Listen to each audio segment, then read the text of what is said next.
And then also to remember that you've never been here before. This is brand new territory. You do not have to have it all figured out right now. And feel free to experiment and to fuck it up and to get things wrong and to do things really well and celebrate it. Welcome to Normalizing Non-Monogamy, the podcast where we interview incredible people from all over the world to hear their personal journeys of self-discovery through the lenses of love, sex, and relationships. Our mission is to show people that they're not alone and to inspire them to embrace their true selves so that together we can open minds and live authentically without shame. We believe everyone's story is powerful and beautiful, yet it's important to remember that everyone does life a little bit differently and that the views and opinions expressed by our guests do not necessarily reflect our own. Additionally, we aren't doctors. Please consult a medical professional for anything regarding your health that you might learn about on the show. Enjoy! Hi, this is Meshai and Fin. Welcome to Ask Us Anything, where we answer questions from the community and spend some time together mulling over the light and not so light things about E&M. Yeah, welcome. Hi, Meshai. It's good to see you. Hi. Thank you. It's good to be here. Yeah, happy day after American Thanksgiving. That means maybe we're in people's ears as they stand in line at Best Buy at 2 a.m. waiting to get the hot new whatever it is. What Nintendo? Oh my gosh, Xbox? all the great deals. I don't know. I purposely put all of the commercial ads on mute just so my kids don't ask me for anything. That's my plan. A bonus parenting tip from this morning. Mute all the commercials. I love it. Well, yeah, as you said, we're here to answer questions from, some of them are from our actual community, but really the community as a whole. And so that means anybody listening, any listeners out there, feel free, send us a question. You can do that on our website, normalizingnonmonogamy.com. You click on the podcast tab, and then it says Ask Us Anything. You can send us a voicemail. We'll play your voicemail like you're about to hear in a minute, and then Meshai and I will talk about them for a little while. And just a reminder, anybody who's like, hey, where the hell's Emma? Emma is in grad school. So once a month, Meshai and I are doing these, and every once in a while, Emma will pop in and make a cameo, but not today. She's learning amazing things, and every now and then she'll pop into a Marco with me and be like, look at this amazing book I'm reading, and I'll just salivate because I don't have the time anymore or brain matter, and she will share hopefully with us all the yummy takes she's learning. I'm excited about it anyway. Yeah. Well, and the good news is you've already absorbed all that knowledge, and we're about to dump it out here on the questions. Yeah. Or something like that. Maybe. Go back in the archives. We'll see. There we go. So the first question is a great question about metamour relationships and interacting with your metamour, or how your metamour interacts with your partner. But before we do, we thought maybe not everybody knows what a metamour is. So Meshai, what is a metamour? A metamour is your person's partner. Yeah. So maybe you're in a polycule, you have a partner, and your partner has 3 partners. All 3 of those people would be your metamours. Now you're metamour. That's amazing. Yeah. So that is a metamour. Have you ever done one of those things where you sit down? I don't know if you've done it personally or know people that have, where you've let's do a big metamour grouping, and you go and you meet all of them. I have not done that. Well, our polycule is quite small, and so there was only one metamour for me. But yeah, we know there are people who do whole metamour holidays and all of this stuff. So yeah, it's amazing. Okay. First question. Hello, I have a question. How do I manage myself a little more maturely when a metamour or potential metamour is not treating my partner the way I think my partner deserves to be treated by that metamour? So how do I let that be their journeys together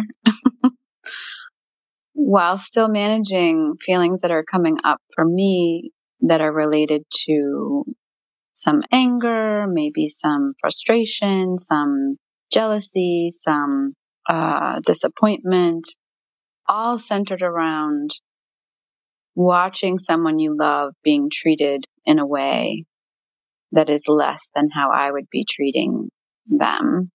And the time that my partner is putting towards this person who's not treating them as well as I would is becoming more of a stumbling block in my own brain. Yeah, I'll just leave that there. Thank you. That's a good question. It is a good question. And it's a hard one. Like, this is a hard situation to be in. And yeah, what are your thoughts, Meshai? I know that like a while ago, I had actually kind of had a conversation very similar to this question with somebody I had been dating at the time. And I remember her talking about her partner, who was then my metamour, and her partner's relationship with her metamour. Hopefully you're following all this. And she was saying she didn't like the way that they treated their spouse. And she said to me after like venting for a quick second, she was like, but I don't get to choose what someone else can take or how much they can't take or what is correct or right for them. I can only show up in my energy, in my space, in my relationship, and love them the way that I feel like they deserve to be treated, which is way better than the other person, but they're like, I can't do anything about that. And so I just think it's kind of also kind of goes back to like what's in my control and what's outside of my control, or what's in my sphere of influence and what's not, to help like alleviate some of the angstier feelings around that. Also kind of like that toggle between like, should I say something? Should I not say something? I feel like I'm over here doing the best and the other person isn't. And are they kind of vicariously like gleaning all of my good stuff that I'm giving my partner in a way that then I'm also not receiving? Does that make sense? Like they're just kind of like you're refilling their cup so they can empty it on their other partner. That doesn't feel good. So I could see where there'd be like some angstiness and some anger, maybe even a little bit of jealousy in there. That makes sense to me. Anyway, yeah, totally. And I think one of the things I wanted to point out that I thought was amazing about the framing of this question wasn't like, how do I get this other person to see that their partner's treating them like shit? Or how do I get this other person to treat them? It was about what do I do in this? And I think that's a really great just place to start. And it's really the only, like you said, it's really the only thing you can do is control that. And a few of the thoughts I had, I mean, I think first of all, is just really to validate that, nobody wants to see somebody that they care about or possibly even love get treated like shit. And whether you're hearing about it or watching it, like that's a really hard thing to go through, especially, repeatedly. And it sounds like this has been building. So my first thing I would do would be probably to have a conversation with my partner and say, hey, right, you obviously get to choose whatever you want to do, but I'm going to have to start managing what I can be exposed to. And so maybe that's, I can't go to events where the two of you are because it's hard to watch you get treated in this way. And I want you to have your own journey, but I maybe can't witness it. Or limiting what they can talk to you about. And I know, or requesting, right, setting agreements about, hey, we can talk about your partner. I want to hear about them, but I need to hear more than just the negative stuff, right? Or I can't hear any of the negative stuff right now because my cup is full of that. And we had a conversation, a really good conversation about this in one of the men's group calls a couple of weeks ago, where somebody was having a similar situation. And they said, like, yeah, my partner comes to me and I'm sort of their sounding board for all of the hard stuff, or they're venting and offloading. And I have a really negative view of my metamour now. And so it's hard for me to go to events because even though I maybe haven't seen this behavior, that's my new image of them. And I don't hear like, oh, well, they also treat me amazing. And we also did this wonderful thing. And so you have this very skewed view of how your partner is being treated and who their other partners are. And I think to me, it's setting some agreements and boundaries about what you can take in from your partner and what spaces you can be in with them and their other partner, because you don't have to be subjected to any of that. And it is going to impact your partnership. Yeah. So I think sometimes I just kind of like to like cut to the chase. And so I'll be like, what do you actually like about this person? Like, why are they with you? Because I need to start telling myself a different story because now I kind of don't like them.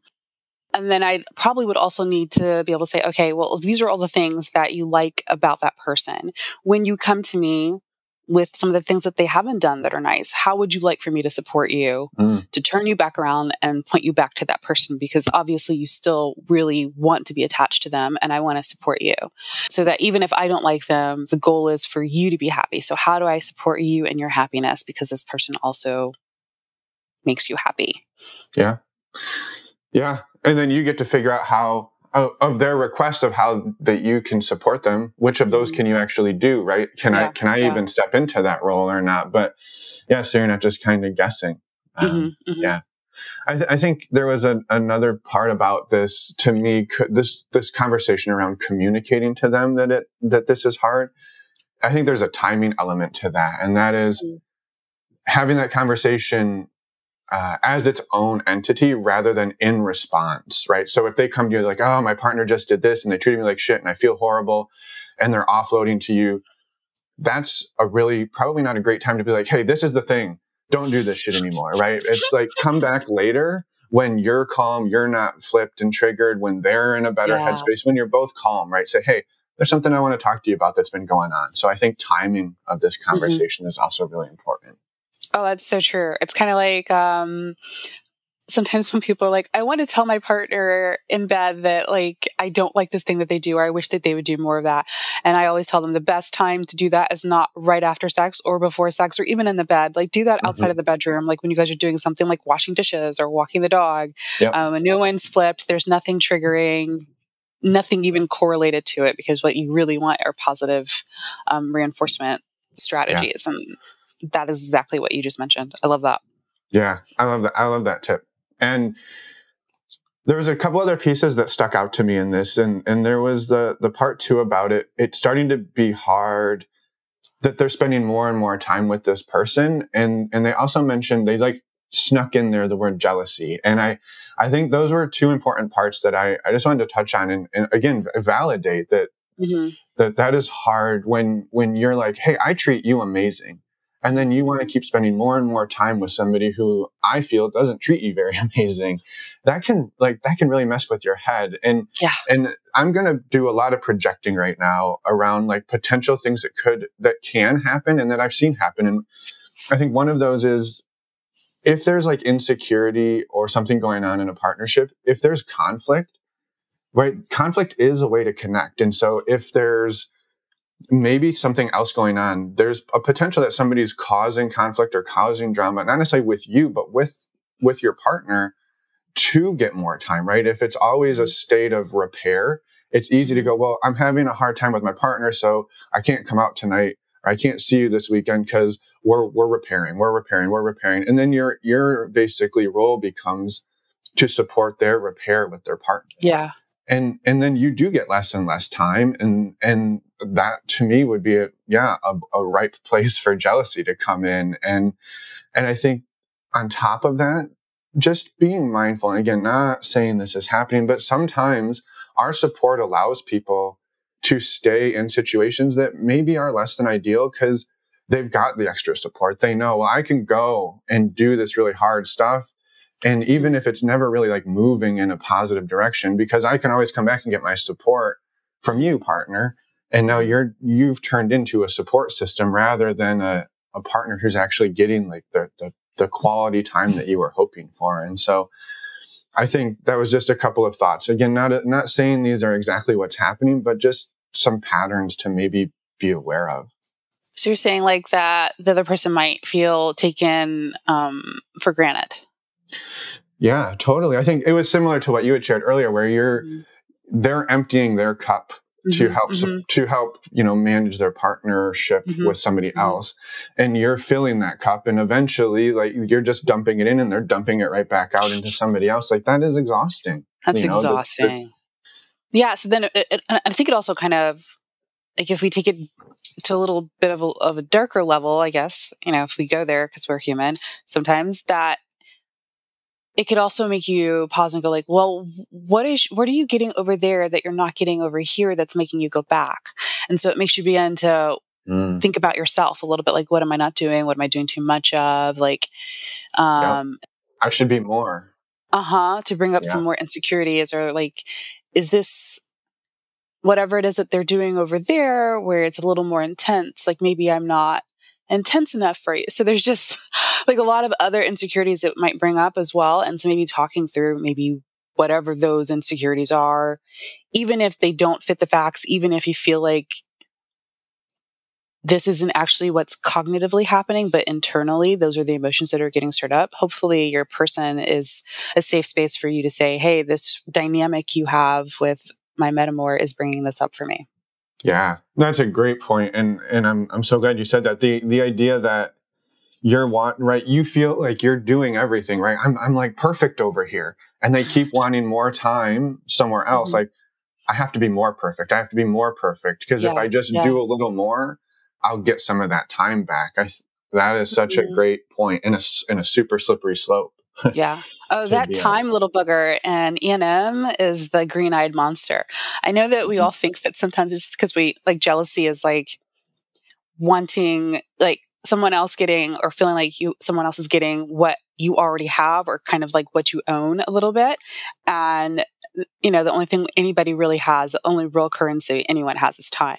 And so that's the real jealousy at the end of the day. So I love the fact that she said both jealousy and time together. Yeah. I love it. Well, again, I just wanted to throw this back out to anybody in this situation, whether it's super mild or it's, escalated and it's been going on a long time. It's hard. Yeah. It is hard. And it's one of those things, right? You want to be a support system for your partners. And I don't think there's anything wrong with that, but I think it's when the scale tips and that's all you're doing and it's clearly causing some angst. So I think, keep listening to yourself and, lean into your support, lean into your community. It's, bounce this off of other people, right? Get some validation that like, hey, I'm not the crazy one in this, and not that they're crazy or anything, but just, it's easy to get into sort of an echo chamber around these, and you get caught in a system, and like, it's okay to poke your head out and do a vibe check for yourself. So, yeah. And to ask for what you need, because your needs are important as well. Absolutely. Perfect. Well, next question, if you're feeling good on that one. Yes, let's do it. Let's do the next one. I entered into non-monogamy by transitioning a long-term monogamous marriage. I'm separated now and facing being a solo poly person. The thought of not having a primary partner or an anchor partner feels scary and lonely to me in the context of non-monogamy. Do you have any advice or suggestions on how to make this transition? It just feels so different to me.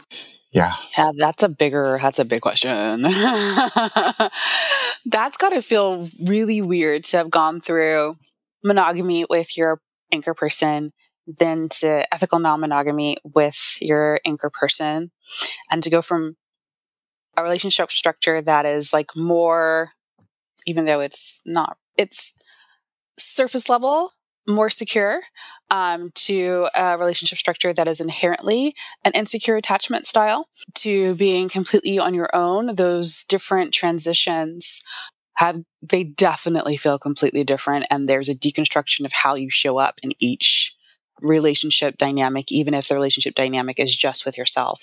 Those transitions take time. Please be kind to yourself. Transition however you want to.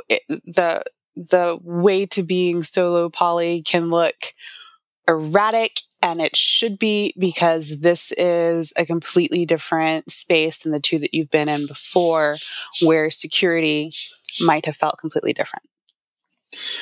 Yeah, I love that you said all that. There's really three transitions that happen here relationally for somebody. There's I'm a single person, then I met somebody, became partnered, and we were in a monogamous partnership. And then that transitioned from monogamy to partnered, anchor partnered non-monogamy, whether it was a marriage or just a partnership. And then from that, we did this together to, I'm now doing this sort of on my own again. And not that you're necessarily alone, but you don't have that anchor partner to come back to. And so each one of those is a huge transition, and that can take years to complete. And so, like you said, being kind to yourself.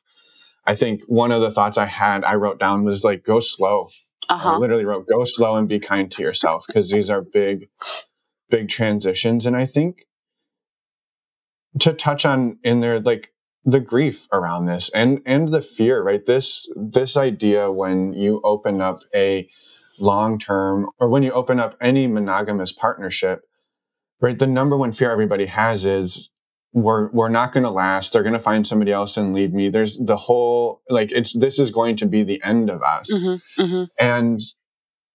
And I mean, I know we've talked to people where there's a lot of shame in that, where they're like, it wasn't going to happen to me. This wasn't me. And then it happens. And then it's like, they're reinforcing a narrative and they fell into the same trap that everybody said. And then all their friends are going, see, I told you, you shouldn't play with fire. And so like you can't even get support from your people in this moment because they all told you not to fuck with this. Yes. And you did it.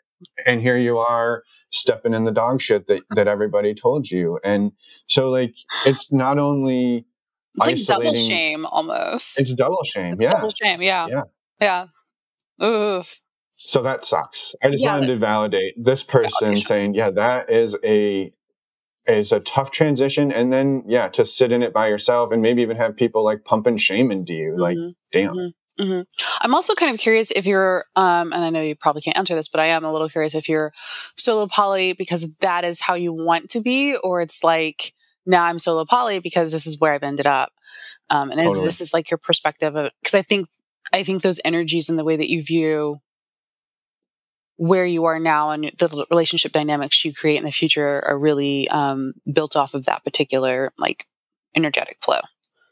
Yeah. Yeah, I think that's a great point, right? It's not necessarily that this person, it was like they got left. Maybe it was their own choice to say, hey, I need to move to this dynamic. But that doesn't mean it's not still hard. Yeah, absolutely. Right. So I had a few thoughts on maybe just things to keep in mind or look out, not necessarily look out for, but I don't know, maybe ways to help navigate through this. And I'd love to share them, but I was curious if you had any, sort of tips, tricks, thoughts.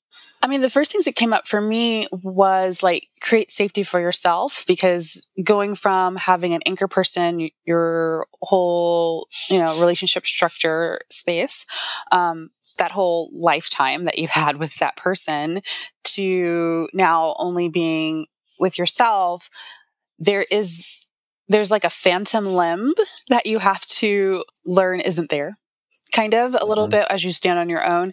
And so the way to begin to not mournfully reach for that phantom limb is to create safety within yourself. So what does it look like to be your own anchor person? What do you need to make sure that you feel safe, that you feel supported, that you have ways to emotionally regulate? There are people that you can talk to you about what you love about the people you're meeting and or the things that you don't like about that person, because that might have been your partner. Also defining, I guess, piggybacking off of what I was saying a little earlier about it, what does solo poly mean to you? Like, what is your definition so that you have a firm footing of how you want to engage with other people and how you want other people to engage with you. Yeah. And then also to remember that you've never been here before. This is brand new territory. You do not have to have it all figured out right now, and feel free to experiment and to fuck it up and to get things wrong and to do things really well and celebrate it.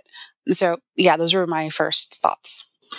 Yeah, I love those. And they're super aligned with mine. And I've, a little twist on some of them. I think I had a note here, right? That going out on a date now. And I think this just sort of ties in maybe like some more examples of what you're talking about. Like going out on a date now, if the date goes really well, right, you get to go home with that person, you get to bring them home, whatever. And there's maybe a little more freedom there, but also there's if it doesn't go well, I'm going home to a house or an apartment or my home by myself. Whereas I used to come home and be able to talk to my partner and be like, well, the date sucked. The person was there, and you laugh about it, have a drink and go have a great night together because you knew you were coming home to that. And so like, that is a difference. I had a thought on this, sort of not to fix it, but just to offer, right?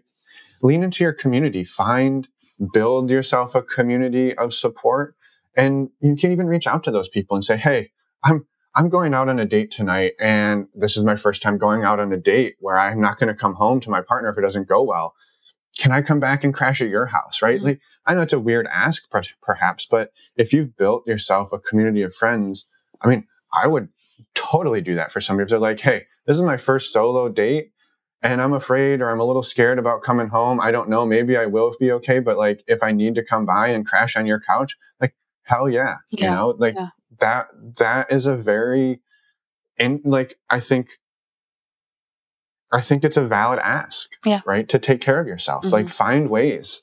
I think similar to that with the safety, find people that you can tell, right? I'm going out on a date. I'm going out with this person. And maybe you got a picture of their ID or, hey, this is where, you know, these are the important information, you know, sending a picture of their license plate, whatever it is, having those people that you can send that to. We saw this happen in our community actually a couple of months ago when somebody was like, hey, I'm going out on a date. I don't, you know, my person that I normally tell or somebody, there was some conflict or they didn't have somebody and they were like, is there somebody in here that could be my sort of accountability person that I could text, let you know I'm safe, send you some information. And like 5 people jumped in. They're like, me. Like everyone's like, yeah, send, you know, ping me. Here's my number. Just reach out. And so like you can ask for a lot of the things that maybe you were getting from an anchor partner, from your friends, from your support system. And so that was a couple of things that came up for me in that. Those are such good ideas. I also, when you were talking about having someone like, hey, can I come crash at your house? The other thing I was thinking about is like stacking dates as well. Like maybe the date you have with the new person comes first and then you have a friend date afterwards, just like an extra cushion before you go home so you can debrief, or even if it went crappy, you go spend time with someone that lifts your spirits or you enjoy being with, so you're not going home feeling like the whole night was like a bust and then you come home to an empty house. Yeah. I love those. But I think just to add on to what you just said there, which is the idea that there's maybe more riding on each date, right? So if you have something like a friend date after, or, you know, if this date sucks, I'm just going to go hang out with my friend, crash on their couch, whatever, play video games, read a book, whatever it is. There's less pressure than to maybe get into a situation that wouldn't be ideal for you, because there's like, hey, this date's going shitty, but I got to make it work because I'm lonely. I don't want to go home. So I'd rather go home with somebody terrible than go home by myself. And so giving yourself something to look forward to so you don't feel that pressure to go through and do things, stay on dates, stay in situations that really aren't taking care of who you are. I think, so yeah, having a second friend date tacked on, you know, maybe do the date in the afternoon for a little while, right? So you have the whole day, you know, you're not going home at night and it's late and you're just tired, exhausted and lonely. Like, yeah, go for coffee. And then if it sucks, you can do something else the rest of the day and have a good time. So just a couple of thoughts on that too. I like those. Yeah, I wish we had more questions from solo poly people. I think those are really good ones to talk about. And I think the experience of not having an anchor person emotionally just sits different than someone who has an anchor person and is dating and creating relationships. And if you're solo poly because of situation versus I'm solo poly because I date myself first and everyone else comes different, those are different spaces. And so I just want to really make sure that you're defining what does emotional safety look like and what does relationship safety look like for you when you're going on these dates and when you're searching, right? Because, you know, if I had a crappy date and I have an anchor person, I go home and I tell them, but at the end of the day, I can see that that person still loves me and enjoys my time and wants to hang out with me and we have things to look forward to. In the absence of that, how are you doing all of those things with yourself? And I think it's so important to have things to look forward to, because if not, it does feel a little like maybe I'm missing out or something, or there might be a little bit more of like a, not desperation, but a need that has to be filled, that you feel like, because I mean, there's a reason why we're community people. Like we need each other. And that gets a little louder when you're sitting in the I'm solo poly because I date myself first versus I'm solo poly because of circumstances. Yeah. Yeah, totally. And I think to just maybe one last final thought on this is, and it's not a new thought, it's just that this is hard. And you're going to go out on crappy dates. You're going to get into crappy situations. Like you said earlier, like have fun with it, explore with it, give yourself the grace to make mistakes, you know, but if you can, as much as possible, set up a safety system. So at least you're safe. I love that. Emotionally and physically safe. so you can experiment and play in this space. Yeah. There's a lot of things to experiment and a lot of things to look forward to with being solo poly, and the experimentation is a lot freer than when you are attached with someone. So I'm not trying to make it all sound like doom and gloom and heavy. There's a lot of fun to that. And so I'm excited for the spaces you now get to explore and experiment in your own unique, less boundaried, less agreemented ways with your anchor person. It's just you. So that's also really cool. Yeah. I love that. Well, thank you, Meshai, and thank you to the 2 listeners out there who sent these in.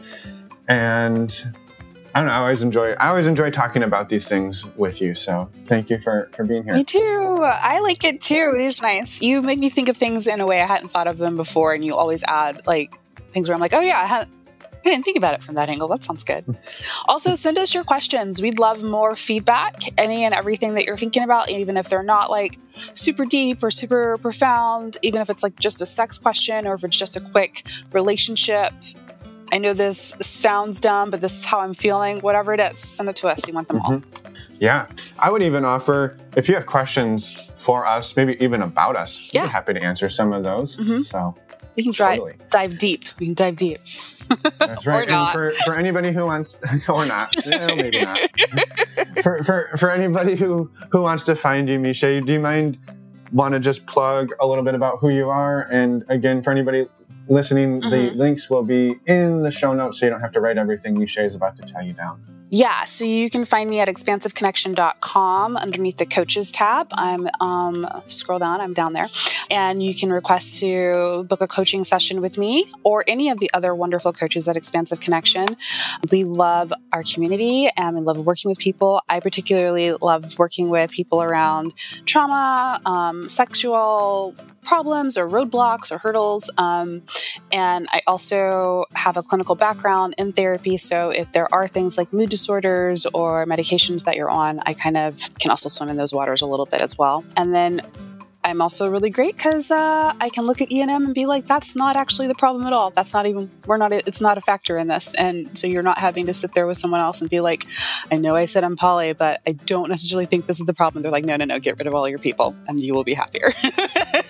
So that's normally the complaint I get from other people that are like, oh, I couldn't wait to find someone who knew what I was talking about. So yeah. Yeah, that help is so helpful. Like, well, yeah, the real reason you're struggling is because you have a boyfriend and a husband. Like, I'm pretty sure that's not. But, yeah. Yeah.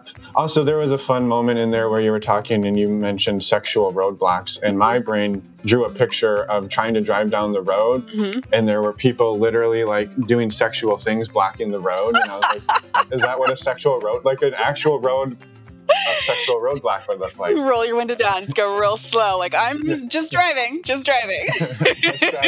Get out of the road. All right.